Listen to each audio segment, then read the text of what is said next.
A partir de agora, no Revista Justiça, Direito Imobiliário. E agora no Revista Justiça, o quadro Direito Imobiliário fala sobre atraso de entrega de apartamento que gera multa para a construtora e indenização por danos morais. Para falar sobre esse assunto, eu converso agora com o nosso colunista, o Dr. Kênio Pereira. Ele que é diretor regional em Minas Gerais da ABAME, que é a Associação Brasileira de Advogados do Mercado Imobiliário, e conselheiro do Secov de Minas Gerais e da Câmara do Mercado Imobiliário de Minas Gerais. Dr. Kênio, bom dia. Bom dia, Sérgio. Bom dia, ouvintes da Rádio Justiça. Doutor Kênio, frequentemente estamos falando sobre esse assunto, né? Entrega de apartamento com atraso e as ações judiciais continuam. E por que os tribunais, então, estão entendendo, doutor Kênio, que não é um mero aborrecimento esse atraso da entrega de obra de vários meses após transcorrido ainda um prazo de tolerância de 180 dias? O que acontece na prática é que vemos os construtores atrasando até 2 anos, ou seja, um prazo totalmente inaceitável, sendo que é comum, inclusive, uma construtora construir um prédio nesse prazo de 2 anos. Então, esse atraso ele extrapola o razoável. A própria lei evoluiu no sentido de aceitar uma tolerância de 6 meses, que é um prazo longo. Então, cabe ao construtor, ao projetar o seu empreendimento e lançá-lo, definir o prazo para entrega e cumpri-lo.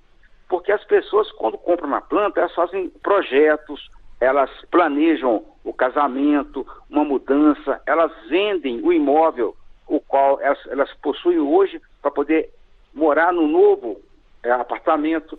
E também tem situações até de pessoas são inquilinas que definem com o locador o prazo para a ocupação, negociam com a imobiliária e quando chega na data aprazada para ter a posse do novo apartamento, essa pessoa não consegue.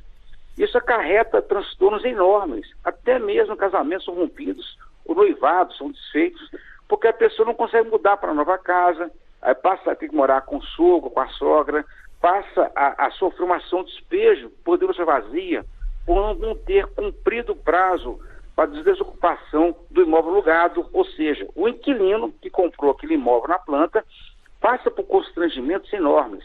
E há situações, inclusive, né, que é muito comum, do inquilino ou do comprador planejar a escola dos filhos para onde irá mudar e transferir os filhos para a nova escola, junto ao novo apartamento, e quando esse apartamento não é entregue, acarreta um transtorno enorme de locomoção dos pais, que passam a ter que levar os filhos num local muito longe, porque o apartamento não foi entregue na data que foi pactuada com a construtora. Ou seja, há uma série de transtornos de ordem emocional que afeta realmente as relações familiares em função desse atraso que é realmente muito sério. Então, não é mero aborrecimento. Por isso, os tribunais condenam as construtoras ao pagamento de danos materiais em função desses prejuízos e também aos danos morais em função da angústia, sofrimento dos transtornos que passam a família em relação a não poder entrar para o imóvel conforme foi planejado. Doutor Kênio, a lei do distrato, que é a lei 13.786 de 2018, que é aplicável na venda de unidades na planta, é equilibrada em relação às penalidades aplicadas ao comprador e à construtora? Há possibilidade de aplicação dessa mesma penalidade prevista no contrato para o comprador em relação ao construtor? É um fato interessante, que até falamos aqui na Rádio Justiça na época da tramitação dessa lei, que ela é extremamente desequilibrada. Ela afronta as súmulas do STJ, tanto é verdade que ela prevê uma multa de 50% do valor pago pelo comprador no caso de distrato. Essa multa ela é completamente abusiva. E um fato que eu fico até contente, que o próprio STJ já julgou processos recentes não acatando essa multa. Porque essa multa ela é completamente inaceitável, ela fere o bom senso, fere a razoabilidade, e na prática o STJ tinha pacificado o entendimento que a multa no máximo seria de 10% a 25%, já incluindo a comissão. O que acontece com essa lei do distrato? Ela prevê que o comprador pode perder até 50% que pagou e ainda tem que pagar a comissão de corretagem. Ou seja, dependendo da situação, o comprador pode perder até 70% do que ele pagou do imóvel no decorrer da obra.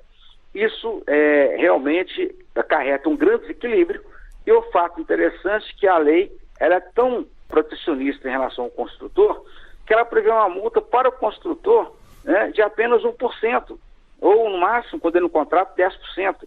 Ou seja, há um desequilíbrio enorme. E agora é importante os compradores entenderem que eles têm condições de negociar com a construtora de maneira a colocar no contrato multas mais razoáveis, mais equilibradas. Então não existe nenhuma imposição da lei em relação a colocar a multa de 50% do que a pessoa perdeu. A lei prevê a autorização da construtora fazer isso. E, logicamente, que as construtoras, nos seus contratos, são padronizados, ela coloca essa multa de até 50%. Então é importante que o comprador tenha o seu advogado especializado na área para que negocie novas cláusulas no contrato de maneira a equilibrar, colocando a multa mais razoável e, logicamente, criando uma penalidade maior para a construtora no caso de atraso, no caso de não entregar o apartamento. Porque a multa que a lei prevê normal para a construtora, ela é simbólica. Então, realmente, a lei se mostra completamente desequilibrada e é importante que haja essa boa vontade do construtor em criar um contrato mais razoável para ambas as partes. Doutor Kênio, além dessa indenização legal e da prevista contratualmente pelo atraso, outros danos decorrentes do atraso podem ser indenizáveis? É possível, sim. Pode ser colocar no contrato até que danos seriam esses. Por exemplo, no caso do comprador que está comprando adquirindo um imóvel, esse é quem paga aluguel. Então, de acordo com a lei, esse atraso da construtora em relação ao comprador, a multa simbólica. Por que não colocar no contrato que, no caso de atraso, seria abatido do valor do saldo devedor o aluguel do comprador? Ou seja, porque se ele não toma posse do imóvel, ele continua a pagar um aluguel que é muito superior, né, do que a alta do saldo devedor. Outro fato interessante, colocar até que o saldo devedor não será corrigido após o atraso.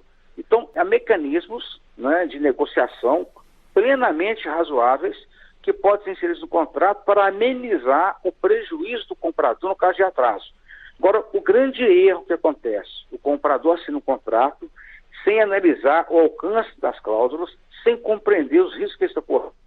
E de repente, quando acontece o atraso, ele vai verificar que terá um grande prejuízo, que poderia ser evitável ou amenizado se tivesse sido elaborado cláusulas mais equilibradas. É importante que há possibilidade de colocar, então, cláusulas que não sejam para prejudicar a construtora, mas para evitar um prejuízo muito grande para o comprador. Isso é importante. Doutor Kênio, e como o consumidor ele pode agir para evitar esses problemas ao adquirir o imóvel dele na planta?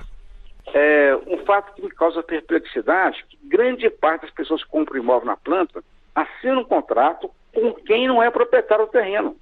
E sendo que a construtora, às vezes, não tem nenhum documento que caracteriza que ela pode vender aquele imóvel em nome do dono do terreno. Então, eu quero frisar que eu posso afirmar que 25% das compras na planta são elaboradas sem qualquer análise documental por parte do comprador. O primeiro ponto é esse. Caso o comprador não domine o assunto, que ele invista numa assessoria jurídica para protegê-lo. Isso não é gasto, isso é investimento, para evitar que ele assine um contrato desequilibrado. Então é fundamental que haja uma cautela, porque a pessoa está comprando um imóvel, que é um bem de altíssimo valor, esse bem não existe ainda, que tem lá um terreno. Então é fundamental compreender que muitas construtoras fazem a venda assim, sem elaborar, ou sem registrar, no caso, a incorporação no cartório. Isso é ilegal. É crime contra a economia popular, artigo 65 e 66 da Lei 4.591. Então é fundamental que haja compreensão que muitos empreendimentos no Brasil são vendidos de maneira completamente irregular. Para evitar aborrecimento, que haja uma cautela maior por parte do comprador. E não confiar o fato de ser uma construtora, ter um escritório bonito, não confiar nas palavras. Em área imobiliária, tudo é provado com documento registrado em cartório. E documentos, outra coisa, atuais, atualizados. Verificar se não tem ônus no imóvel, se não tem alguma pendência. Eu vejo que no Brasil, milhares de ações ocorrem no setor porque a construtora, depois de receber todo o dinheiro, não consegue legalizar a documentação, sendo que isso deveria estar em ordem desde o início do ato de colocar à venda as unidades. Então, é interessante que haja uma cautela prévia por parte do comprador. Doutor Quênio, e aí voltamos àquele ponto de sempre, né? A importância de uma boa assessoria jurídica para uma compra desse tipo. Certamente. E o fato que eu quero ressaltar que a construtora, muitas vezes, ela é acessível. Só que ela vai aceitar uma intervenção quando há um domínio do assunto. Então, o comprador, por ser leigo, ele não consegue discutir um contrato com 40 cláusulas, um contrato altamente sofisticado. Então, é fundamental que haja essa assessoria para o comprador, para ele ficar tranquilo. Inclusive, isso é importante em qualquer compra e venda, até de imóveis prontos. O vendedor também tem que ter cautela. Agora, no caso da construtora, ela já tem uma assessoria dos seus advogados, experientes, que trabalham na área do 20, 30, 40 anos.